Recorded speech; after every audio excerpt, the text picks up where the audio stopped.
nak kata apa masalah dan bagaimana penyelesaian. Begitu juga lah kalau kami bibiri yang kami kacang. Kita ada bibiri yang kacang. Memang bibiri tak campur dengan kacang, kacang tak campur bibiri. Katalah macam tu. Kalau boleh campur, boleh dapat. Tu yang saya sebut jadi kari apa tu. Kalau jadi masalah tak ada apa. Tapi bila yang kacang-kacang, bibiri, memang tak campur. Dia ada bibiri, kita ada kacang. Memang tak campur. Tak jadilah khalid. Macam mana nak lagi khalid? Jual bibiri dia kat kita kat dia. Jadi masing-masing nanti ada bibiri dan kacang. Apa tu? Baru ishtirak. Baru kongsi. Satu segi kelahi tak usah kongsi. Bela ni kelahi. Sudah. Faham tak apa nak sebut tentang kelahi tu? Pasal dia satu, kita dalam syarat, dia ada kaedah-kaedah yang bila syarat tak cukup, macam mana nak selesai? Kita kena belajar juga teknik nak selesai tu macam mana. Cuma belajar selesai mengikut kaedah asal lah, yang mengikut dengan kaedah rukun dan syarat apa yang ada dipelihara dan dia sah mengikut kaedah syarat. Itu yang kita sebut masalah keluar zakat berjadi lembu, macam mana nak bayar dengan duit. Dah sebut kaedah. Jadi memang ada masalah, macam mana nak pergi selesai masalah. Untuk padi apa tu, keluar, patutnya keluar padi, itu dia bayar duit aja. Macam mana nak keluar masalah? Macam mana nak keluar masalah? Fiqah ni kadang bab tu yang kita kena belajar dia advance, dia istilah belajar step advance sikit. Bukan advance apa? Advance dengan apa hukum asal, syarat, apa tu? Apa permasalahan, macam mana nak selesai. Dengan masih memelihara rukun syarat yang asal.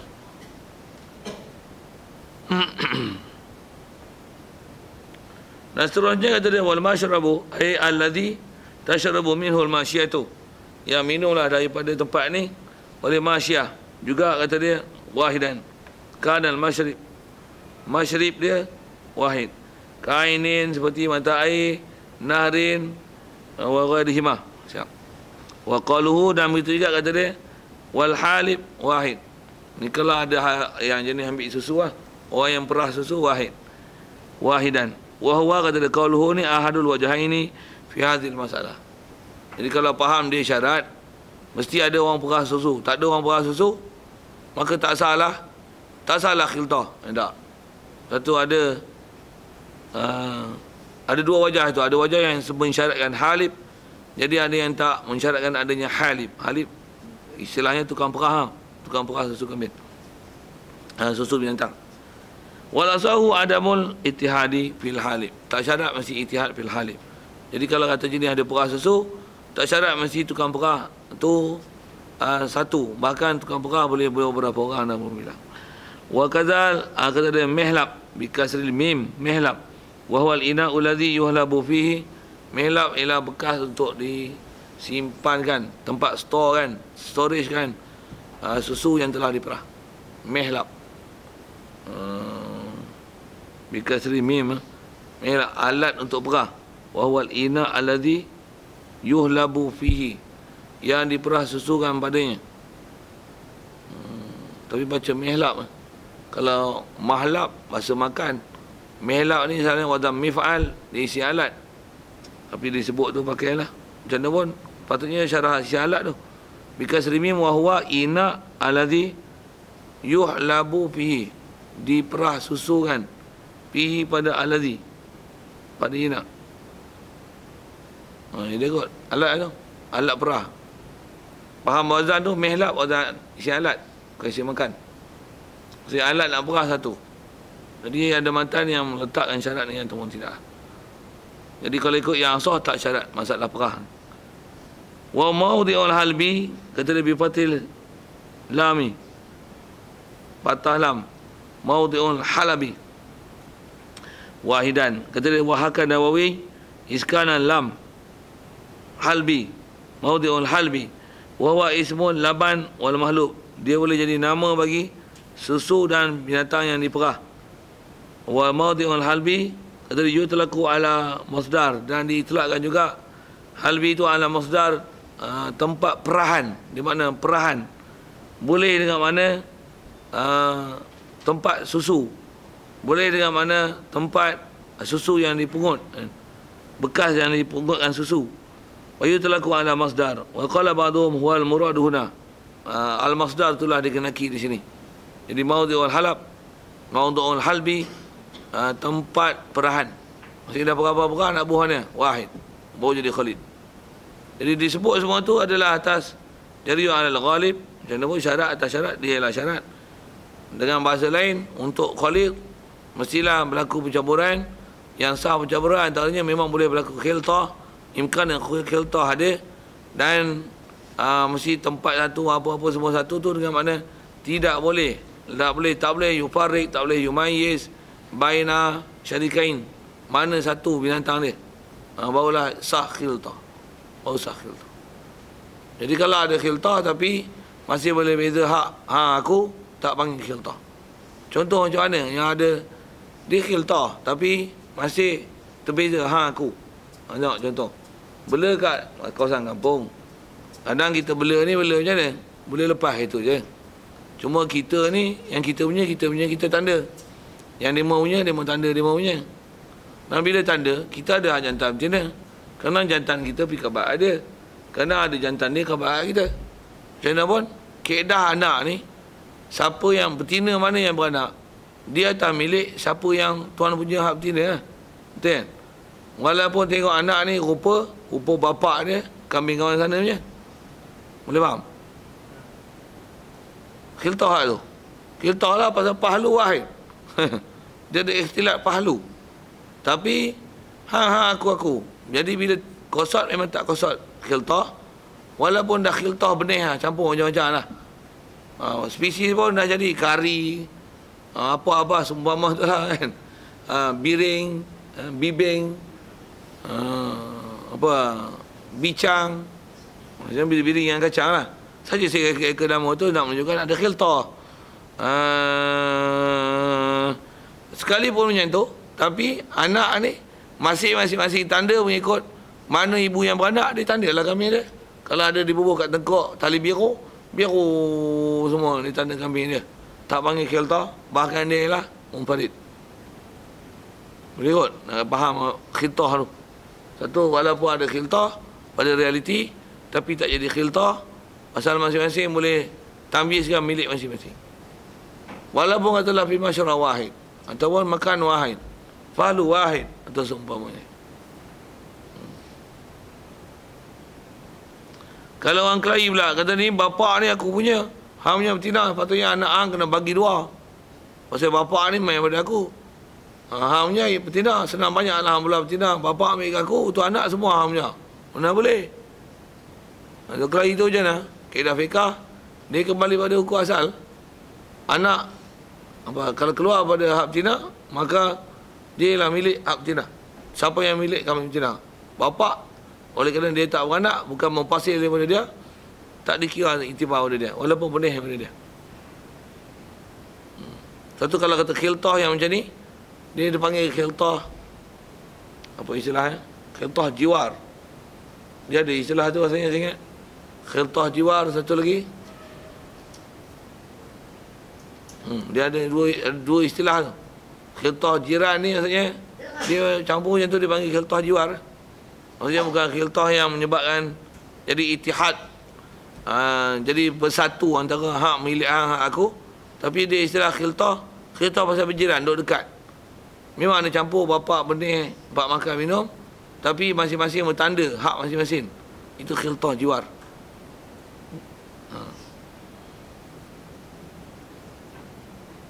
Kalau kita besar-besar, dia ada bahas istilah tu. Bila lama tinggal kita pun tak boleh kambing. Kok saya boleh kambing, esok saya pakar, esok tanya lain. Bila yang mesti kena tahu tak macam mana nak selesai.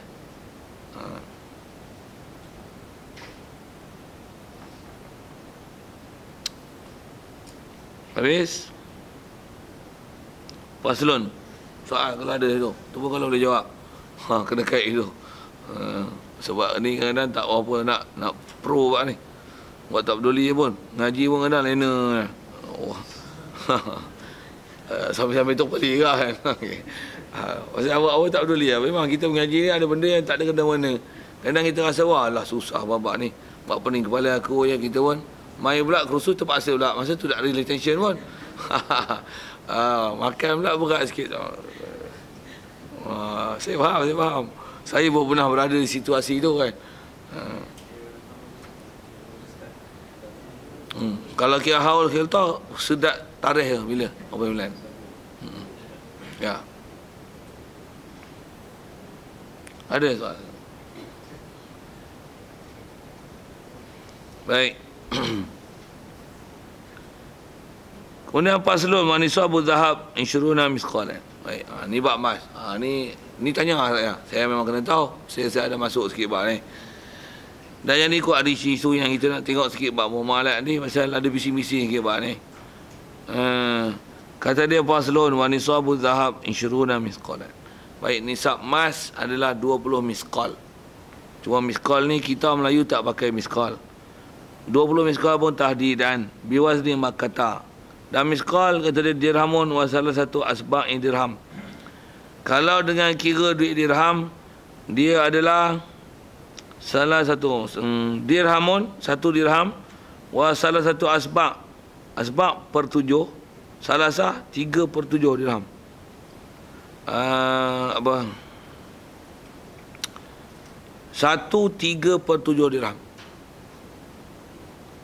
Satu misqal. 1/3/7. 3/7. Satu misqal ialah 1/3/7 dirham.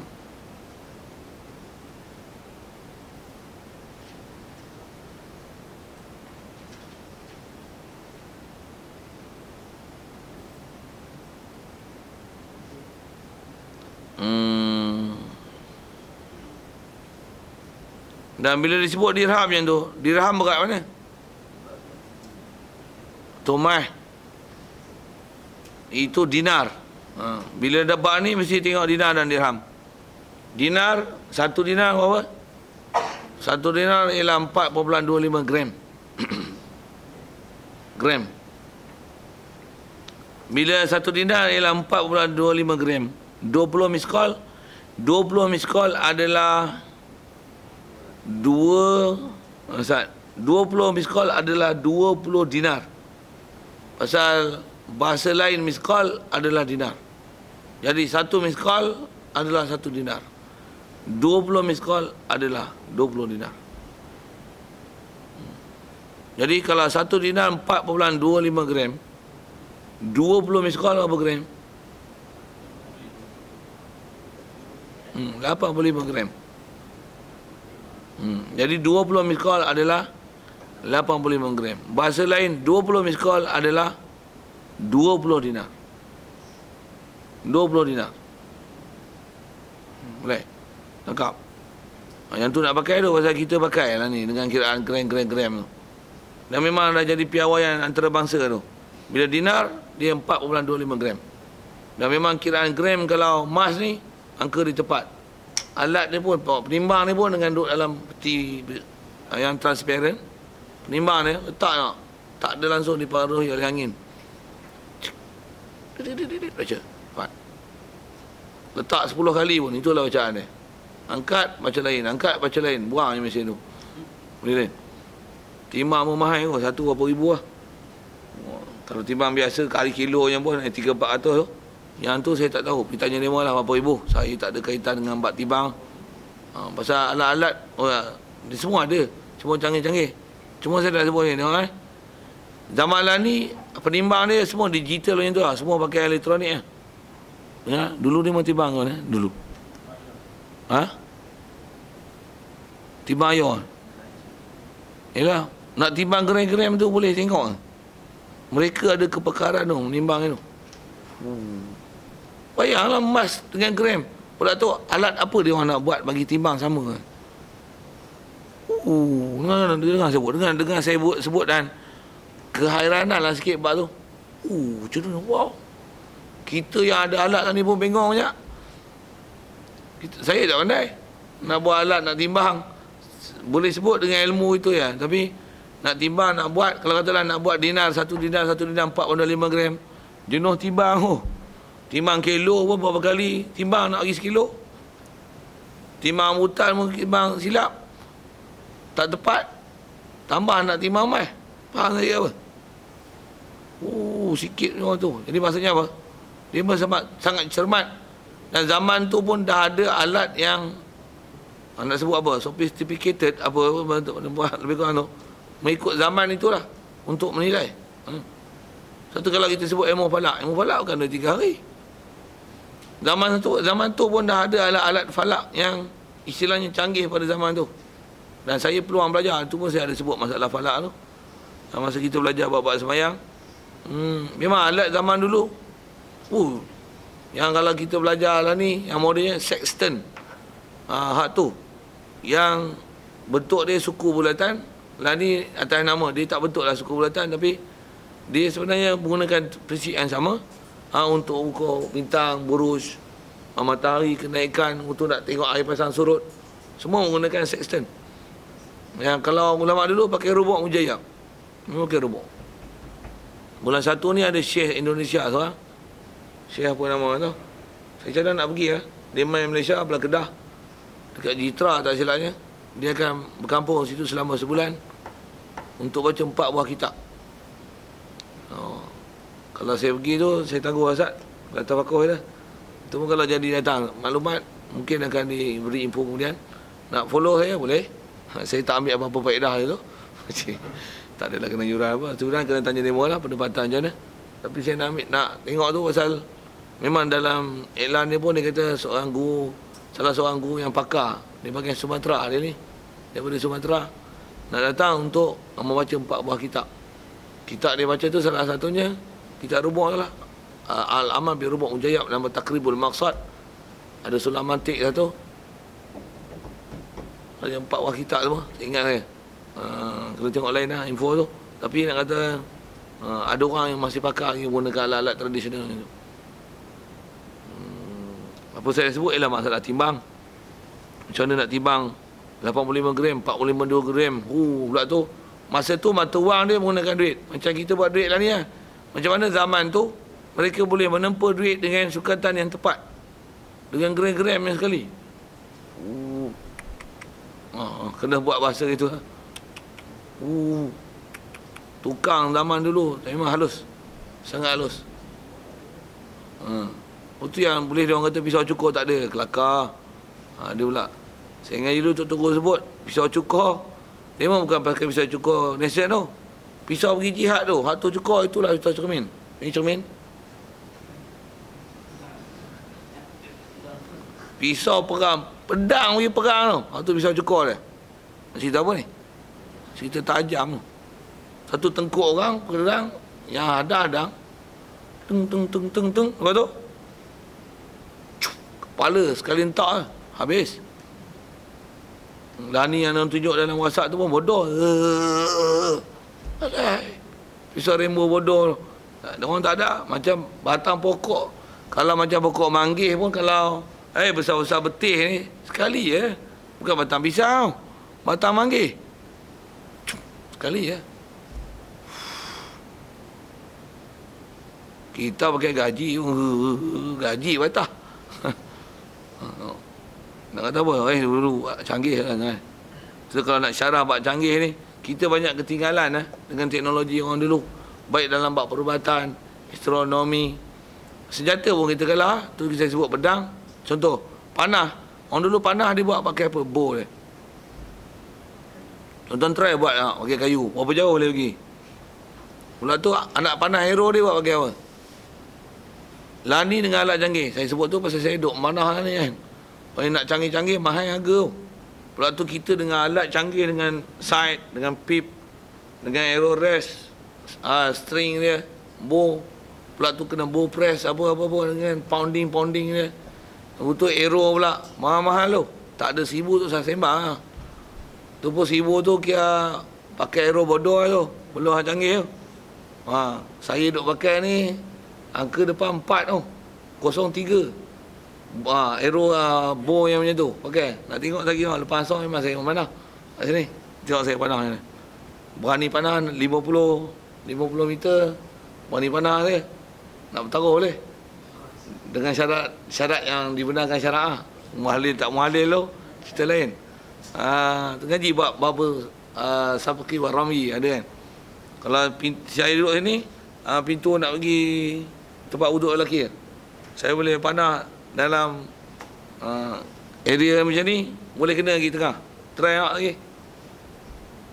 Nak panah lagi, tuan-tuan try. Saya panah, tuan-tuan panah. Boleh bertaruh tu. Pasal dia alat-alat benda-benda manfaat perang. Saya keluar tak apa. Cik. Saya panah kena, tuan-tuan kena panah kena RM50. Tapi kena sewa panah dia. Kena sewa, saya cas sewa lah. Saya tak ambil cas, tak bertaruh tak boleh 2 orang bayar kan. Seorang bayar tak apa. Kalau 2 orang bertaruh, mesti ada 1 orang, 2 orang bayar, kena ada seorang muhalil. Macam tu bab-bab fake apa cerita ni.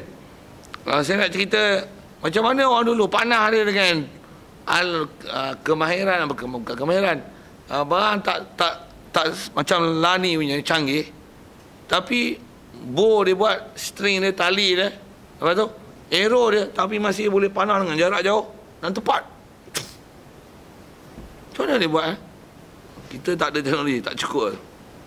Tambah panah pun tak pernah. Allah. Kita tu lah tertinggal lah. Sikit mengenang kembali di zaman silam.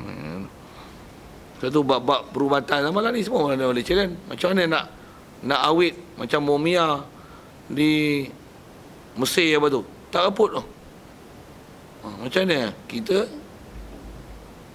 put buah dalam ais, tak ada elektrik, habis lebur, busuk. Macam mana dia orang boleh buat, boleh simpan? Teori-teori persimpanan dia orang tu macam mana? Tu teori tu lah. Lepas tu macam mana kemahiran dia. Kalau Qarun, kalau kita sikit, saya nak sebut sikit tak apa teknologi, asal nak cerita buat timbang. Qarun, dia antara orang kaya, gedung mah dia saja, inna mafatihahu latanu ulil usbati ulil quwwah, yang diuraikan oleh ulama. Siapa dia ulil usbah, ulil quwwah, apa semua dalam Quran tu. Dia kata anak kunci saja, unta syarat bawa anak kunci untuk buka khazanah dia, dan unta tu bilangan 70 ekor. Bawa anak kunci ya. Oh, dia kata anak kunci besar-besar macam kunci Kaabah tu. Kalau kunci Kaabah pun besar-besar, bayar emas banyak ni. Satu-satu gedung. Besar ni pun kita kalau goyang kaki lah. Emas ada besar ni. Asal kerja lah. Relax je. Nak kata apa? Macam mana boleh emas banyak masa tu? Korek dalam tanah. Yang bukan senang nak korek. Kalau ikut kisah dalam tafsir, dia kata Qarun ni antara sebab dia boleh macam mana transformasikan tembaga, besi dengan ilmu sains dia, ilmu kimia dia, dia boleh tukarkan menjadi ini emas. Itu memang rahsia dia. Satu, bila dia suruh keluar zakat, dia tak mau keluar. Antara sebabnya, kata dia, yang ni adalah harta yang aku dapat dengan sebab kepandaian Allah Ta'ala beri kat aku. Sebut apa? Dalam tafsir sebut mereka dah ada teknologi tukar jadi emas. Kita emas tak kenal. Tapi emas pun cari tak jumpa. Tambah yang 370 tu. Sikit lah sampai-sampai. Dia otak macam mana tak saya ni. Dia dah jadi macam tu lah. Mana ada lain dia pergi tu. Sorry. Kalau agak mengganggu nak menerima sesuatu yang sepatutnya yang boleh terima. Okey, asal sebut 1 dinar adalah 1 miskal, dan 1 miskal adalah 3/7 dirham. Itu dirham berapa gram? Boleh kira? 3 point. Mana pula? Apa kaedah CP? Sebut formula. Tak payah dapat jawapan apa. Tapi macam mana nak buat? 4.25 bahagi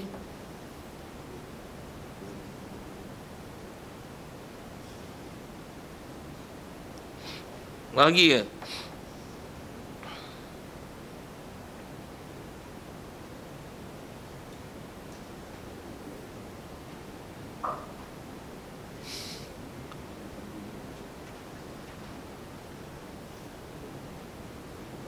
Tak ada jawapan lagi yang saya dengar.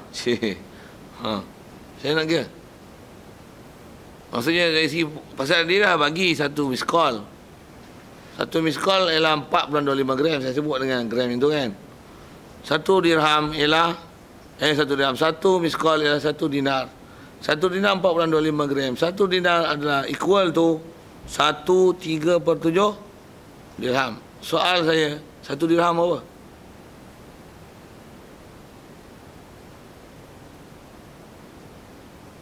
Oh, tak ada idea. Slow matematik. Macam ni sah tak boleh ambil STP.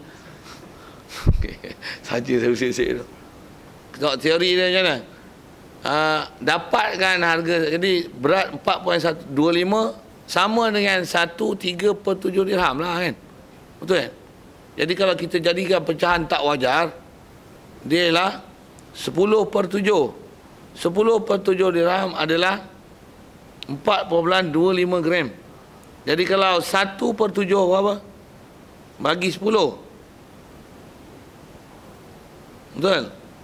Jadi macam satu baik. Jadi kalau 1/7, ya.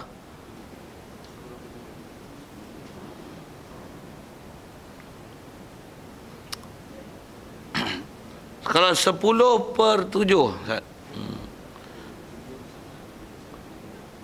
10/7 dirham adalah 1 dinar.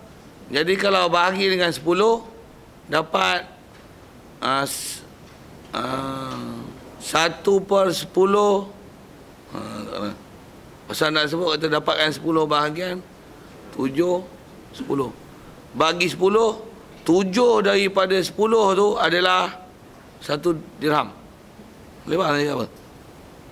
Jadi 4.25 gram dah bagi 10, dia akan jadi 0.425. Untuk macam mana nak dapat 1 dirham kali 3?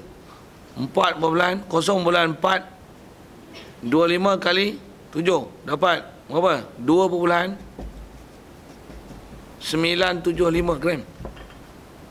Betul? Kali 7. 0.425 gram kali 7. 2.975.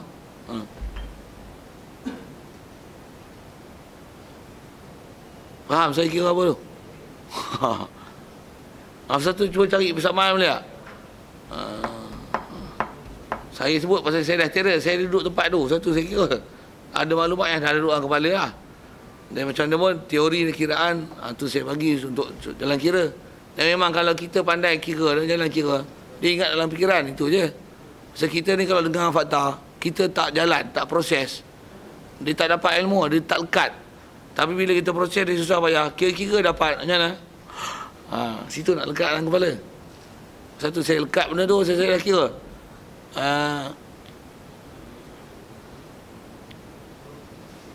Ya, 1 dirham ialah 2.975 gram.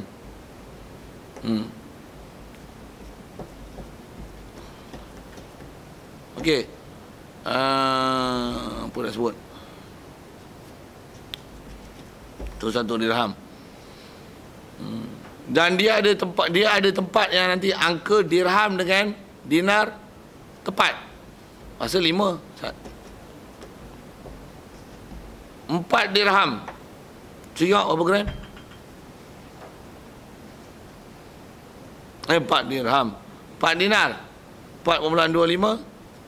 4 ni. 4 dinar. 4, 16. 17. 17 gram.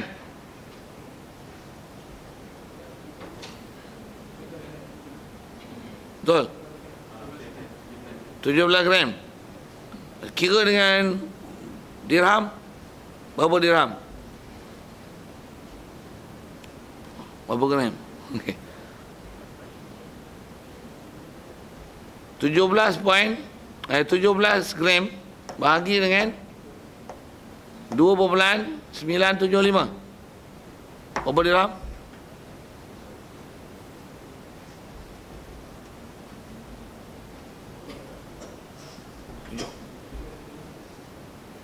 Berapa?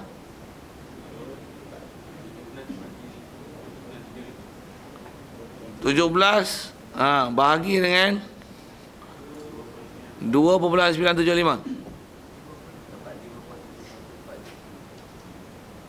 5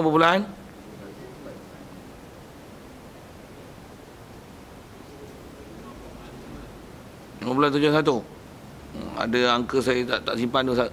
Pasal dia ada tempat dia, bilangan dirham, bilangan dinar dan dirham, berapa dinar dengan dirham sama angka. Dia punya angka tu dapat nombor tepat, dia tak ada nombor perpuluhan. Saya nak sebut tu. Itu kena